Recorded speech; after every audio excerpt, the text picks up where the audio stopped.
యాదాద్రి భువనగిరి జిల్లా చట్టుప్పల్లో ట్రిపుల్ భూ నిర్వాసితులు ఆందోళన చేపట్టారు.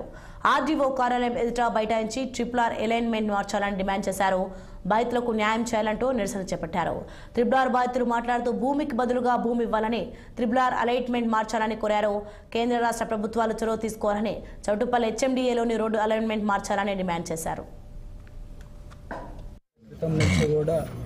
ఈ ట్రిపుల్ బాధితులు అరిగోసపడుతూ ఎదురొచ్చినటువంటి నాయకులకు, మంత్రులకు, అధికారంలో ఉన్నటువంటి ప్రభుత్వ అధినేతలకు కూడా విన్నవించుకుంటూ ఈ ట్రిపుల్ బాధితులను ఆదుకోవాలని 3-4 సంవత్సరాలుగా పోరాటం చేయడం జరుగుతుంది.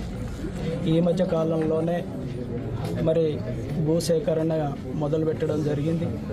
ఈ భూసేకరణ విషయం కాడికి వచ్చినప్పుడు ఎవరికి తెలియకుండా దొంగల్లేగా వచ్చి నోటీసులు ఇవ్వడం, అలాగే 3G నోటీసులు ఇవ్వడం, తదుపరి అవార్డులని అనౌన్స్ చేస్తాం మీరు రాకపోయినట్లయితే అని రైతుల్ని అభద్రతకు గురి చేసి బ్లాక్మెయిల్ చేసే విధంగా రెవెన్యూ వ్యవస్థ